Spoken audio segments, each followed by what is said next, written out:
Fransiya tashqi ishlar ministri Liderian Xitayning Uyg'urlarga yurgüzüp kelgan jinoiy qilmishlarini tüzümləşkən bastırış deb atagan. Liderian jadvalda o'tkazilgan Birlashgan Davlatlar Tashkiloti kishilik huquq kengashi yig'inida mundaq degan: Xitayning Uyg'ur rayonidan kelgan guvohchilarning bayoni va ta'minlagan hujjatlari shuni ko'rsatdiki, Uyg'urlar qabih usullar bilan, ya'ni keng ko'lamli nazorat sistemasi va tüzümləşkən bastırış sistemasi orqali boshqarilmoqda. Liderian yana 2020-yil kishilik huquq ahvoli nacharlashib ketgan bir necha rayon qatorida Uyg'ur rayonini misol olgan.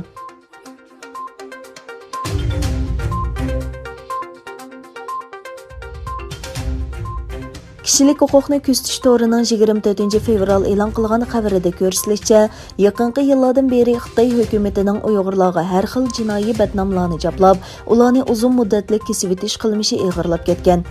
2016-yilning oxiridan Xitoy hukumati terrorlikqa qattiq zarba berish harakatini boshlangandan beri Xitoy jinoiy ishlar sudi 250 ming odamga gunoh ortib, hukm e'lon qilgan. Kishilik huquqni kuzatuvchilar 60 ga yaqin deloni tahlil qilish orqali ko'plagan kishilarning hech qanday jinoyat o'tkazmagan ahvoldami jinoyat sodir qildi deb hukm qilinib, turmaga tashlanganligi jazmlashtirilgan. Tekshirishdan ma'lum bo'lishicha, 2017-yildan burun 5 yildan yuqori qamoqqa hukm qilganlarning soni 10,8% bo'lib, 2017-yili bu nisbat 87% ga yetgan.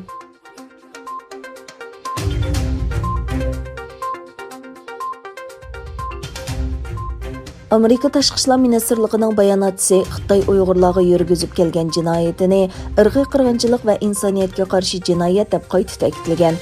Ma'lum bo'lganidek, 22 fevral Kanada parlamenti Avam palatasi Xitoyning Uyg'urlarga qarshi yurgizgan jinoyatini irqiy qirg'inchilik va insoniyatga qarshi jinoyat deb bekitgan edi. Amerika tashqi ishlar ministrligining bayonotida mundaq deyilgan: Biz Amerika tashqi ishlar ministri Antony Blinkenning Sharqi Turkistonda yurgizayotgan jinoyatlarni irqiy qirg'inchilik deb bekitganligini aniq bilamiz. Shundaqla biz u jinoyatning insoniyatga qarshi jinoyat ekanligini bilamiz. Ro'shanki, boshqa davlat hukumatlari bu irqiy qirg'inchilik jinoyatiga yaqindan diqqat qilyotdi.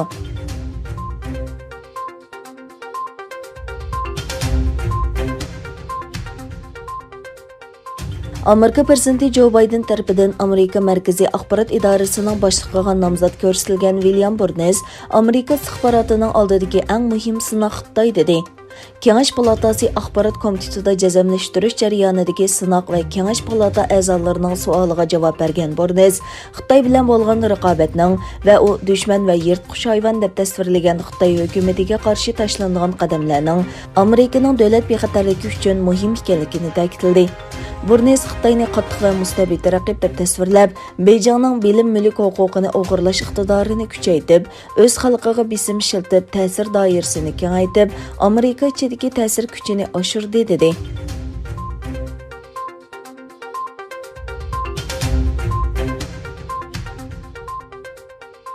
Venezuela tashqi ishlar ministri Jorge Ariza Yevropa ittifoqi davlatlari Fransiya, Germaniya, Gollandiya va Ispaniyaning diplomatik vakillariga diplomatik ultimatum topshirdi.